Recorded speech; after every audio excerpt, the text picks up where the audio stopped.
दोस्तों, जैसा कि हम सभी लोग जानते हैं कि हर चीज पानी है।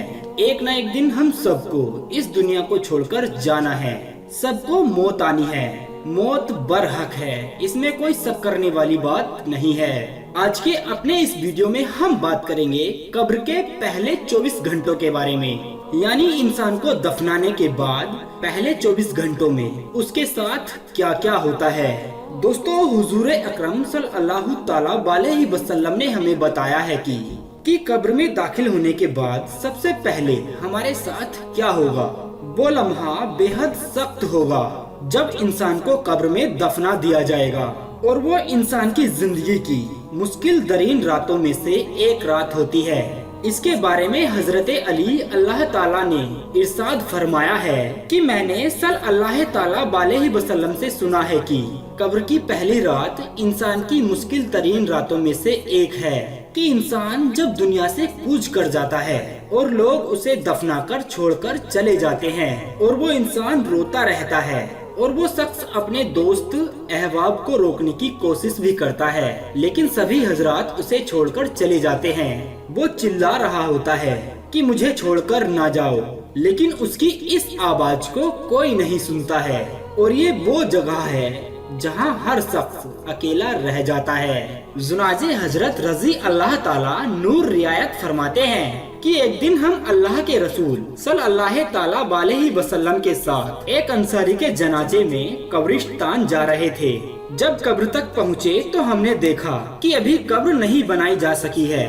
इस वजह से नबी अकरम सल्लल्लाहु ताला अलैहि वसल्लम बैठ गए, और हम भी आपके आसपास अदब के साथ इस तरह बैठ गए कि जैसे हमारे सरों पर परिंदे बैठे हैं, यानी इस तरह खामोश दम सादे बैठ गए जैसे कि हमें कोई हरकत ही नहीं रही। परिंदा बेहरकत चीजों पर बैठता है। अल्लाह के प्यारे हबीब हमारे और आपके आका हुजूर अकरम सल्लल्लाहु ताला अलैहि वसल्लम के हाथों में एक लकड़ी थी जिससे वो जमीन खोद रहे थे, जैसे कोई दुखी आदमी किया करता है। आपने सर मुबारक उठाकर फरमाया कि कब्र के अजाब से पनाह मांगो। 2 या 3 बार यही फरमाया। फिर फरमाया कि बेशक कि मोमिन बंदा जब इस दुनिया से जाने के लिए तैयार होता है तो उसकी तरफ आसमान से फरिश्ते आते हैं जिनके चेहरे सूरज की तरह रोशन होते हैं। उनके साथ जन्नती कफन होता है और जन्नत की खुशबू होती है। ये फरिश्ते इतने होते हैं कि जहाँ तक इनकी नजर पहुँचे वहाँ तक बैठ जाते हैं। फिर हजरत मलिकुल मौत अलैहिस्सलाम तशरीफ लाते हैं, यहाँ तक कि उसके पास बैठ जाते हैं और फरमाते हैं कि ए पाक रूह कि अल्लाह की रजामंदी की ओर निकल कर चल। जुनाजे उसकी रूह इस तरह से आसानी से निकल जाती है जैसे छोटी मशक्कत में से पानी का कतरा कतरा बहकर निकल जाता है। तो उसे हजरत मलिकुल मौत अलैहिस्सलाम ले लेते हैं। उनके हाथ में लेते ही दूसरे फरिश्ते जो दूर तक बैठे होते हैं पल भर भी उनके हाथ में नहीं छोड़ते, यहाँ तक कि उन्हें उसी कफन और खुशबू में रखकर आसमान की तरफ चल देते हैं। इस खुशबू के बारे में इरशाद फरमाया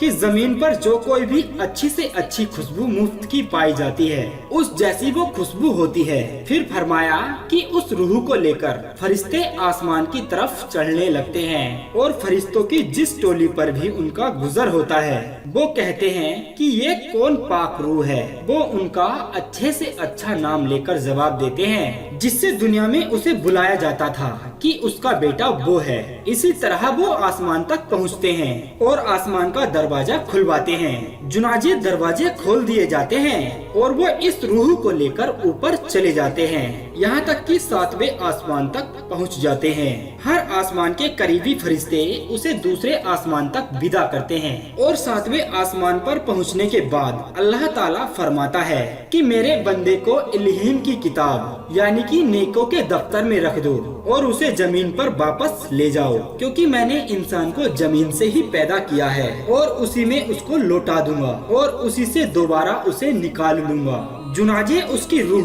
वापस उसके जिस्म में कर दी जाती है। इसके बाद 2 फरिश्ते उसके पास आते हैं जो आकर उसे बिठाते हैं, उससे सवाल करते हैं कि तेरा रब कौन है। वो जवाब देता है कि मेरा रब अल्लाह है। फिर उससे पूछते हैं कि तेरा दीन क्या है। वो जवाब देता है कि मेरा दीन इस्लाम है। फिर उससे पूछते हैं कि ये कौन सा हब है जो तुम्हारे अंदर भेजे गए। वो कहते हैं कि वो अल्लाह का रसूल है सल्लल्लाहु अलैहि वसल्लम। फिर उससे दरियाफ्त करते हैं कि तेरा अमल क्या है। वो कहता है कि मैंने अल्लाह की किताब पढ़ी है, उस पर ईमान लाया और उसकी तस्दीक की। उसके बाद एक मुनादी यानी आवाज देने वाला वहाँ आता है जो अल्लाह का मुनादी होता है कि मेरे बंदे ने सच कहा, उसके लिए जन्नत के बिछोने बिछा दो और उसे जन्नत के कपड़े पहना दो और उसके लिए जन्नत की तरफ दरवाजा खोल दो।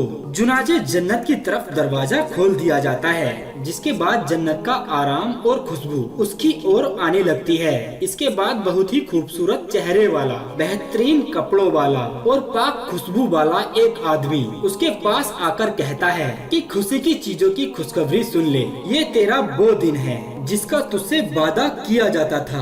वो कहता है कि तुम कौन हो। आपका चेहरा सच में चेहरा कहने के काबिल है कि आप अच्छी खबर लाए। वो कहता है कि मैं तेरा भला अमल हूँ। इसके बाद वो खुशी में कहता है कि ऐ रब कयामत फरमा ताकि मैं अपने बाल बच्चों के पास पहुँच जाऊँ। दोस्तों ये तो ईमान वालों के लिए अल्लाह पाक का ऐमान और इजाब है जो मरने के बाद ईमान वालों को मिलता है, और अल्लाह पाक के जो इनकार करने वाले और ना मानने वाले इजाब है उसके लिए इनका उल्टा होगा। उसके लिए जहन्नुम की खिड़की खोल दी जाएगी जहाँ से आग की लपटें, बदबू और शोले उठ रहे होंगे, और फिर उससे ये कहा जाएगा कि तू अपनी जिंदगी में नेक अमल करता, अल्लाह के हुक्मों को मानता तो तेरा ठिकाना जन्नत होता। उसके बाद उसे आग का लिबास पहना दिया जाता है। उसके लिए जहन्नुम की ओर एक दरवाजा खोल दिया जाता है, जिसके बाद आग की लपटें, बदबू और आग के शोले उसकी ओर आते रहेंगे। उसके बाद परमात्मा कहते हैं कि ऐ लोगों अपनी मौत को याद किया करो, अल्लाह से डरते रहा करो। लेकिन जरा सोचिए, आज हम सब लोग गफलत भरी जिंदगी गुजार रहे हैं, अल्लाह के हुक्म की नाफरमानी कर रहे हैं और इस बात से बेखबर हैं कि मौत हमारे पीछे चल रही है। हमें भी अल्लाह की तरफ ही लौट कर जाना है। दोस्तों हमें चाहिए कि हम अल्लाह से सच्ची तौबा करें, अच्छे अमाल करें, लोगों के साथ भलाई करें और अपनी जिंदगी को परमात्मा के हुक्म के अनुसार ही गुजारें, ताकि अल्लाह हम सब से राजी हो जाए और हम सबके लिए भी जन्नत की खिड़की खोल दे। उम्मीद करते हैं दोस्तों आपको वीडियो काफी पसंद आया होगा। तो अब दीजिए हमें इजाजत ताकि हम आप सभी के लिए एक और ऐसी ही अनसुनी व रोचक जानकारी को ढूंढ कर ला सकें। तब तक के लिए आप अपना ध्यान रखिए और हमेशा मुस्कुराते रहिए।